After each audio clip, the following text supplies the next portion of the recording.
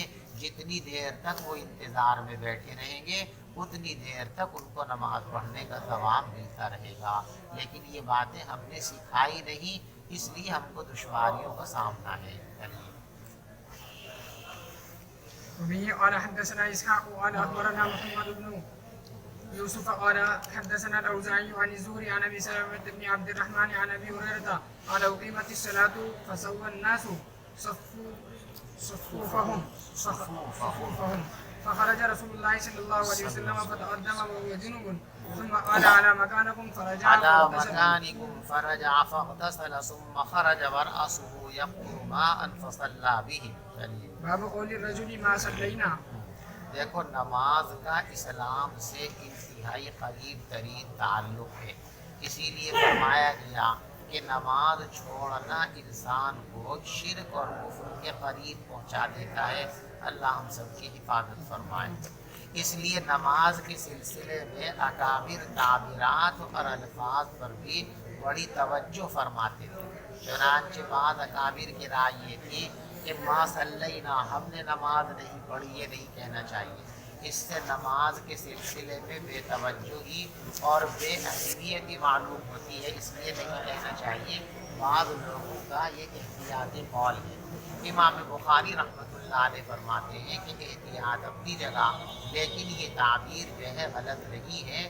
اگر کسی کی نماز چھوٹ گئی ہے اور وہ اس کو ما صلینا یا ما صلیتو کہہ کے تعبیر کر دے، ما صلیت الیوم، میں نے آج نماز نہیں پڑھی، ما صلیت الیوم الظہر، میں نے آج ظہر کی نماز نہیں پڑھی، تو ما صلیتو کی تعبیر میں کوئی قباحت نہیں ہے، یہ تعبیر کی جا سکتی ہے۔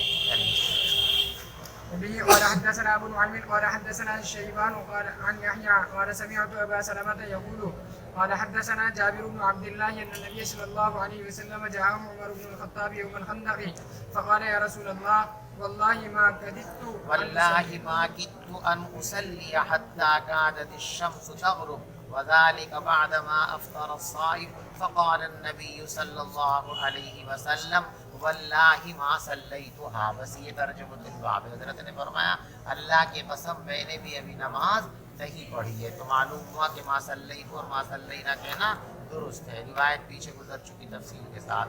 فنظر سلم الی بطحان ومعه فتوضا ثم صلی العصر بعدما غربت الشمس ثم صلی بعدها المغرب۔ چلیے باب الامام تعرض له الحاجة بعد الإقامة۔ اقامت کے بعد اگر امام کو کوئی عذر پیش آ جائے، ضرورت پیش آ جائے، تو اس ضرورت کی تکمیل کے لیے وہ نماز کو مؤخر کر سکتا ہے۔ پہلے اپنی وہ ضرورت پوری کر لے اور اس ضرورت کو پورا کرنے کے بعد اب نماز شروع کرے، اس کی اجازت اور گنجائش ہے۔ وبه قال حدثنا أبو معمر عبد الله بن عمرو قال حدثنا عبد الوارث قال حدثنا عبد العزيز وهو ابن صهيب عن أنس قال أقيمت الصلاة والنبي صلی اللہ علیہ وسلم يناجي رجلا في جانب المسجد۔ حضرت انس فرماتے ہیں کہ نماز کھڑی کر دی گئی اور پیغمبر علیہ الصلوۃ والسلام مسجد کے ایک گوشے میں ایک صاحب سے چپکے باتیں فرما رہے تھے۔ فما قام الى الصلاة، آپ نماز کے لیے کھڑے نہیں ہوئے یہاں تک کہ لوگ کھڑے اونگنے لگے۔ باب الکلام اذا اقیمت الصلاۃ۔ ضرورت کی بات بھی کی جا سکتی ہے، اقامت کے بعد فوراً نماز شروع کرنی ہے، لیکن اگر کوئی حاجت شرعی ہے، کوئی اہم ضرورت پیش نظر ہے، کوئی ضروری بات کہنی ہے، تو امام وہ بات کہہ دے اور اس کے بعد نماز شروع کر دے، اس میں بھی کوئی خرابی کی بات نہیں ہے۔ چلیے وبه قال حدثنا عياش بن الوليد قال حدثنا عبد الأعلى قال حدثنا حميد قال سألت ثابتا البناني عن الرجل يتكلم بعدما تقام حضرت الصلاة۔ حمید رحمۃ اللہ علیہ فرماتے کہ میں نے حضرت ثابت بنانی رحمۃ اللہ علیہ سے پوچھا ایسے شخص کے بارے میں جو اقامت کے بعد باتیں کرتا رہے، تو انہوں نے مجھ سے حدیث بیان کی کہ حضرت انس بن مالک رضی اللہ تعالیٰ عنہ فرماتے ہیں کہ نماز کھڑی کر دی گئی تھی، پیغمبر علیہ الصلوۃ والسلام کے سامنے ایک شخص آ گیا، فحبسہ، اس نے آپ کو روک لیا اقامت صلاۃ کے بعد۔ یعنی اقامت صلاۃ کے بعد بھی ضروری باتیں کرنے کی گنجائش ہے. چلو فالتو باتیں نہیں، صرف ضروری باتیں. باب وجوب صلاة الجماعة.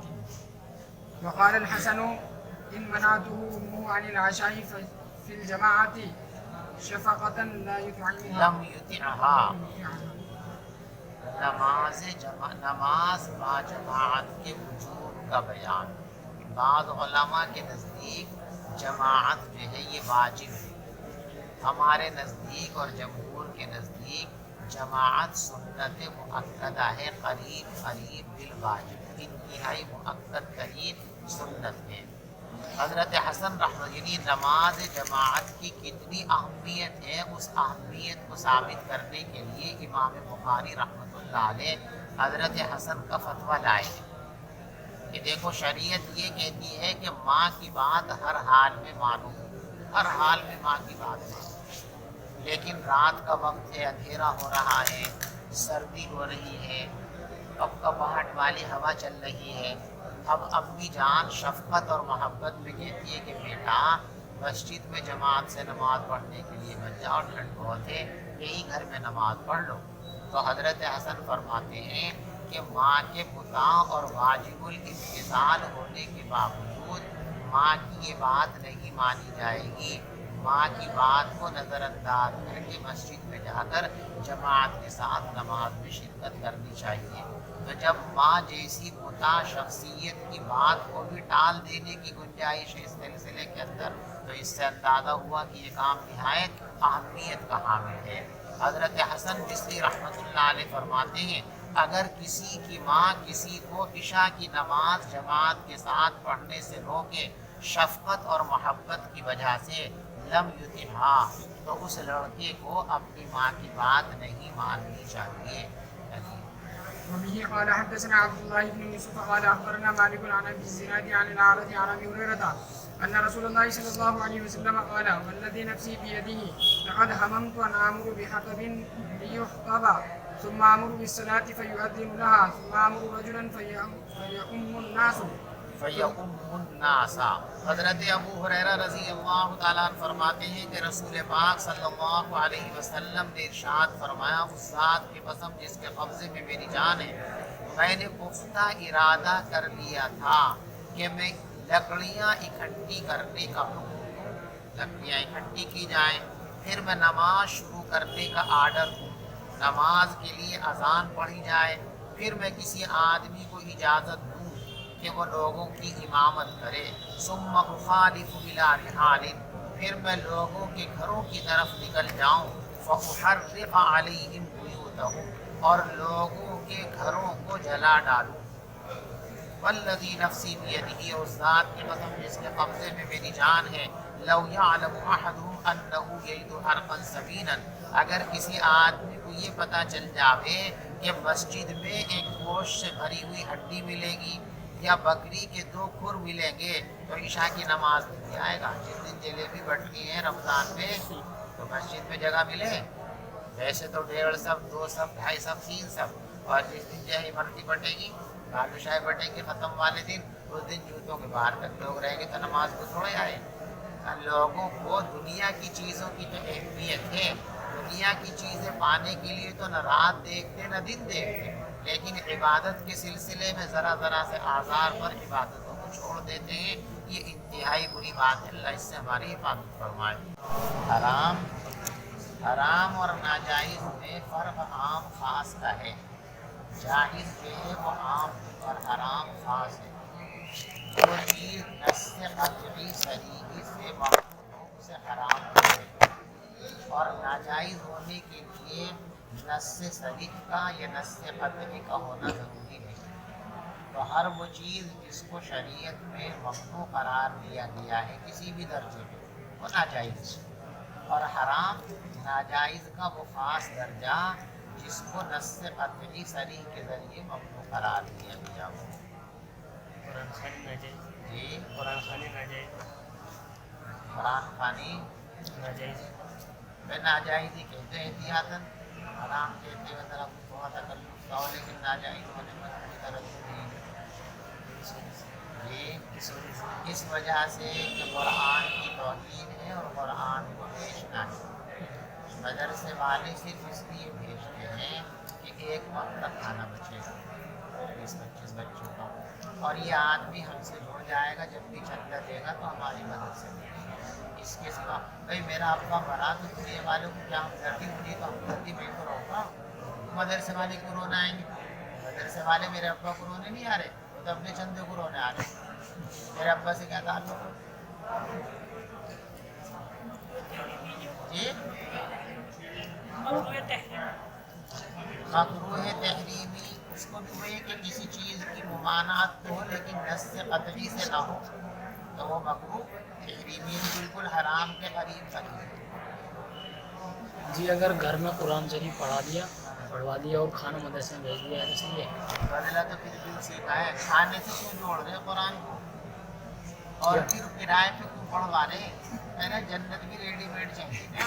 یا پھر اگر مدرسے میں پڑھوا دیے مدرسے والے خود پڑھوانا, مثال کے طور پہ کبھی کبھی گھنٹہ خالی ہو جاتا, میٹنگ ہو رہی ہے, اب کہہ دیا بھائی ذرا بیٹھ کے تم قرآن پڑھ لو, مرحومین کو ثواب پہنچا دو, تو اب نے کسی مرحوم سے ہمیں کوئی لالچ اس میں نہ وہ دیکھنے آ رہا. ایسا قرآن مدرسے میں روز پڑھیں تو اچھی بات ہے, پوری دنیا کو ثواب پہنچائے, ثواب ملے گا. لیکن وہ تو فلاں نے فون کیا حاجی صاحب نے, جو میری امی مر گئی ہے, وہ حاجی صاحب کے لیے پڑھ رہے, قرآن اللہ کے لیے تھوڑی پڑھ رہے. اچھا اگر بغیر کھانے کے جی بغیر کھانے کے بولے تو بغیر کھانے کے بنا لالچ چلے کے جائیں, کھانا وغیرہ کچھ نہ کھائیں. پھر بھی حق غلط ہے, اس لیے کہ طلبہ کی توہین ہے, قرآن کی توہین ہے, اور طلبہ کی جو تعلیم کا اصل مقصد ہے اس کا ضیاع ہے, پھر بھی درست نہیں.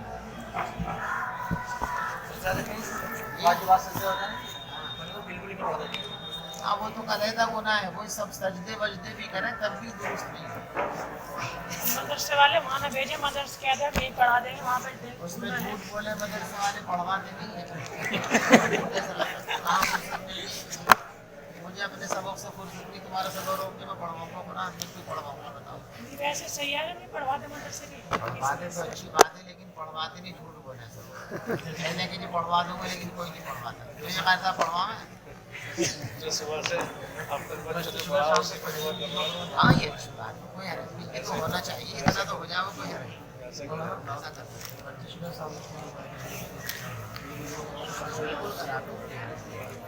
اچھا ہے ثواب